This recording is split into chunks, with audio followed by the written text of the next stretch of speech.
Wagwan, my breadcrumbs. Right, now, we're going to watch the Avengers 4 trailer and we're going to talk about it. Now, I have already watched this. Full disclosure, I have already watched this. So this isn't going to be a first impression of the trailer. I have already watched the trailer. And we're checking this out on Film Select. They're a great YouTube channel. They're always putting out trailers. So check them out if you want to check out any new trailers. They're great. I'm not sponsored by them, but you know, I'm using their stuff, so I want to give them credit.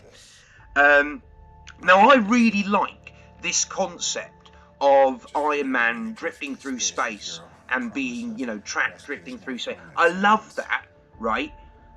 But I do have some problems with it. Number one, we all know that Iron Man, or we all assume that Iron Man's going to die in this film because Disney can't afford to keep paying Robert Downey Jr. But the thing is, we all think he's going to get killed off. I don't think he will be dying in this particular scenario. You never know. He could, and Disney, you know, might have literally shown us this to make us think, oh, they'll never kill him off like that. But maybe they will. But I don't think they will. I think, because the Iron Man I know, the Tony Stark I know, he's a super genius. He's a super genius. And even stranded in space, he would have some kind of scientific, you know, breakthrough in order to get out. As Jeff Bridges says in the original Iron Man, Tony Stark was able to build this thing in a cave with a box of scraps. Like, the man is a genius. And like, he would be able to get out of this situation. I'm sure of it. I'm not saying he's not going to die. I do think he will die eventually in this film. But I don't think he'll be dying in that situation. But you never know, he could. You know, it has happened before where trailers give away, you know, a big twist in the plot. You know, let's not forget Terminator 2 revealing that Arnie was the good guy in the trailer. But if you watch the film, it's played like you're not to know until the moment that Arnie, you know, is like, get down. So, you know, hopefully they haven't ruined anything in the trailer. It doesn't look like they have. So that's, you know, that gets thumbs up from me so far. Because a lot of these trailers do seem to ruin the movies sometimes. I love Thanos' look. You know, I really do. I used to love him in the Silver Surfer cartoon. But I love his look in this. 50% of all living creatures. Right, see, here was another problem for me in the trailer. I've got nothing wrong with, you know, I've got no problem with Scarlett Johansson. I really like Scarlett Johansson. I think she's a great actress, and you know, and obviously she's stunning.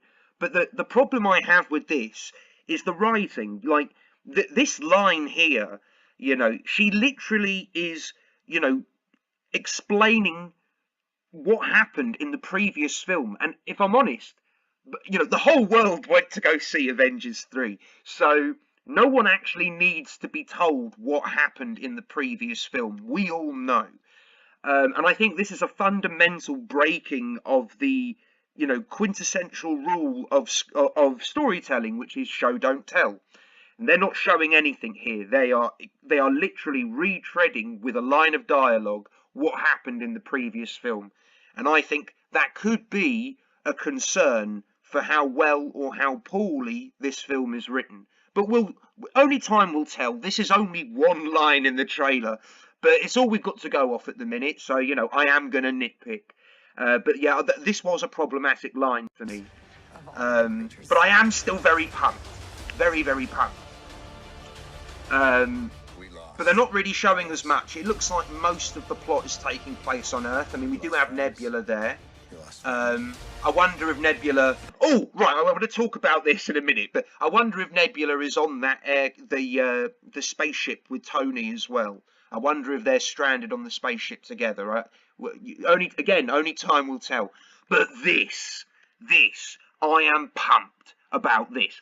I never cared about Hawkeye back in the day, but I remember, you know, when I first saw his cameo in Thor, I was like, oh, okay, I really like that. And it's probably the best little moment in the original Thor, for me anyway. And then, you know, he didn't really have much to do in Avengers.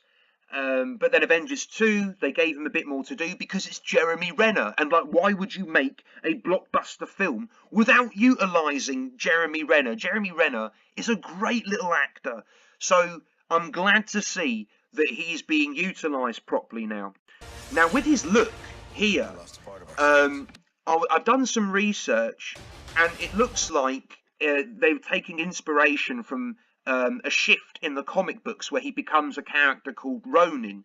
And he becomes this character when his when his family are killed, and he goes on like a sort of revenge, and he dons the mantle of Ronin, and he uses a samurai sword, and it's badass.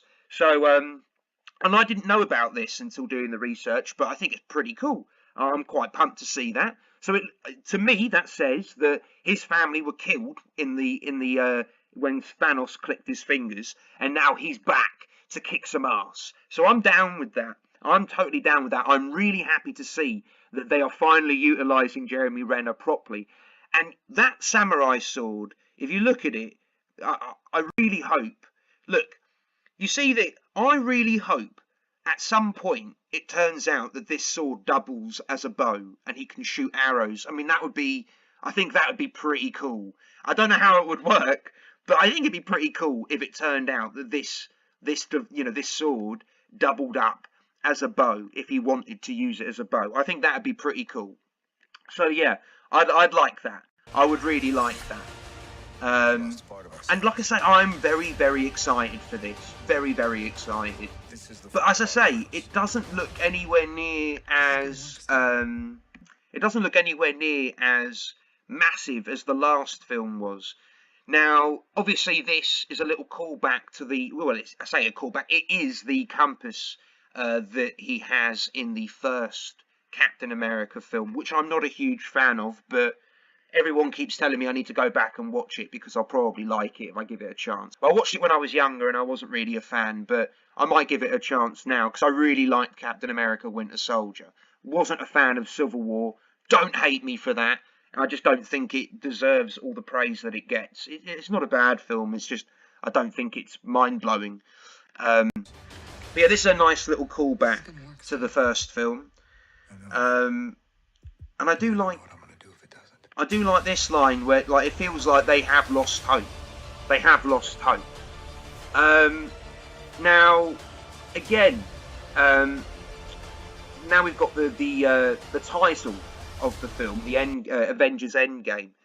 I'm not sure how I feel about that. I don't think, because I remember Kevin Feige coming out and saying something like, we won't reveal the title of the new Avenger film because it's going to give away, what it's going to be about. And I don't know. I mean, I haven't looked into any comic books called Endgame, so I don't want to ruin the film for myself. But for me, I think that's for me anyway. That sounds more like a reference to everything that you've seen before is culminating in this film. That's more what the title says to me. But again, if it does mean something to do with the comic books, I haven't gone that much in depth with my research because again, I don't want to ruin the film for myself or anyone who's watching the video. But for me, I don't think that's ruining any plot or anything like that. I don't know. I mean, I'm not really. I don't really feel like Endgame is a strong title, if I'm honest. Age of Ultron, Infinity War, they were great titles. I mean, Age of Ultron wasn't. I didn't enjoy the film, but it's a good title. I don't really like Endgame as the title, but I'm sure that obviously the title is not going to have any bearing as to whether the film is any good. So let's not worry about it yet. Let's wait for the film. But yeah, look, I'm quite excited for it. I am quite excited for it. I just want to see, what happens next.